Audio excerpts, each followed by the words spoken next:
Halo, selamat siang. Perkenalkan, nama saya Rosmari Gisela. Saya biasa dipanggil Gisel. Saya dari kelas 11 IPS 2, nomor absen 21. Di video kali ini, saya akan menjelaskan dan membahas apa itu partikularisme dan eksklusivisme kelompok. Menurut Kamanto Sunarto, dalam hubungan antar kelompok terdapat berbagai macam dimensi. Antara lain, yang pertama, dimensi sejarah. Hubungan antar kelompok mengarahkan pada masalah tumbuh dan berkembangnya hubungan antar kelompok. Yang kedua, dimensi institusi. Hubungan antar kelompok dapat berupa institusi politik dan ekonomi. Yang ketiga, dimensi gerakan sosial. Hubungan antar kelompok sering melibatkan gerakan sosial. Keempat, dimensi perilaku. Hubungan antar kelompok terwujud dalam interaksi dengan anggota kelompok yang lain. Kelima, dimensi kolektif. Merupakan tindakan bersama oleh sejumlah besar orang, sehingga bukan tindakan individu semata. Dan yang keenam, dimensi sikap.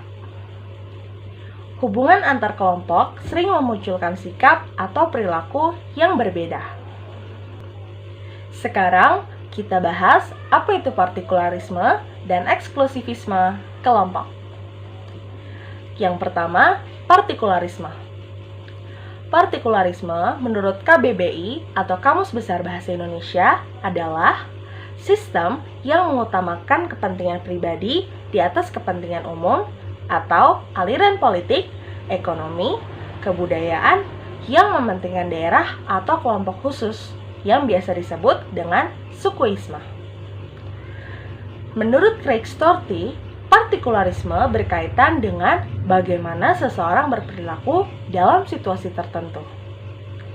Orang tersebut akan memperlakukan keluarga, teman, dan in-grupnya sebaik yang dia bisa dan membiarkan orang lain mengurus dirinya sendiri.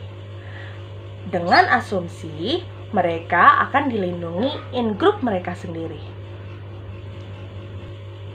Yang kedua, eksklusivisme. Menurut KBBI atau Kamus Besar Bahasa Indonesia, paham yang mempunyai kecenderungan untuk memisahkan diri dari masyarakat disebut dengan eksklusivisme. Secara sosiologis, cara pandang dan sikap eksklusivisme mempunyai sisi positif dan sisi negatif. Yaitu, yang pertama, sisi positif. Sisi positifnya adalah masyarakat dapat mempertahankan kebudayaan kelompoknya karena mereka menganggap kebudayaannya paling baik dan wajib untuk dipertahankan. Yang kedua, sisi negatif. Mereka sangat tertutup pada pengaruh dan budaya lain, sehingga sangat sulit melakukan berbagai perubahan yang bersifat progresif.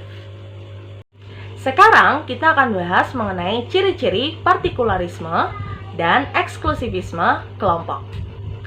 Ciri-ciri partikularisme antara lain individualis atau dapat dikatakan mementingkan kepentingan pribadi daripada kepentingan umum. Yang kedua, heterogen atau bersifat dan berpandangan yang berbeda-beda atau bermacam-macam. Yang ketiga, mobilitas tinggi. Memiliki dan menghadapi perubahan dengan cepat. Dan yang keempat adalah berorientasi pada rasionalitas dan fungsi, mengedepankan logika dan teknologi.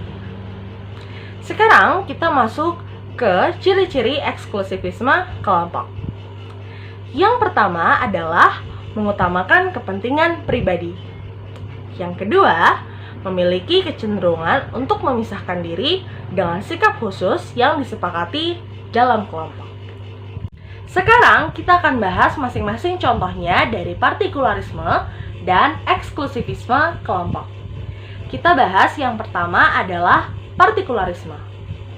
Contoh dalam kehidupan sehari-harinya adalah seorang pemimpin di suatu perusahaan konstruksi yang hanya mau memperkerjakan buruh yang berasal dari kampungnya sendiri. Contoh lainnya adalah bangsa Israel yang tidak mau melaksanakan pernikahan dengan suku bangsa lain dan seseorang yang selalu ingin dianggap paling baik dan benar, dan sebagainya. Sekarang kita lanjut ke contoh dari eksklusivisme kelompok. Contohnya adalah suatu budaya terpencil memisahkan diri dari masyarakat karena mereka tidak mau budaya mereka terpengaruh dengan budaya yang sedang berkembang. Sehingga mereka lebih memilih untuk memisahkan diri dari masyarakat agar budaya mereka yang mereka percayai tidak berubah atau tidak terpengaruh dengan budaya yang baru, karena mereka sudah menganggap peraturan dari budaya mereka sudah baik dan harus dilaksanakan. Seperti contohnya masyarakat suku Baduy, masyarakat suku Naga, masyarakat Mentawai, masyarakat Madura, dan masyarakat Bugis. Contoh lainnya adalah masyarakat yang menganut konsep eksklusif dan biasa ditemui dalam kehidupan sehari-hari, di mana terdapat satu kelompok yang terdiri dari orang-orang yang hanya mau berteman dengan orang yang dianggap kaya, keren, atau orang yang memiliki status sosial yang tinggi. Indonesia merupakan masyarakat yang multi etnis, multi ras, dan multi religi, sehingga disebut sebagai masyarakat multikultural.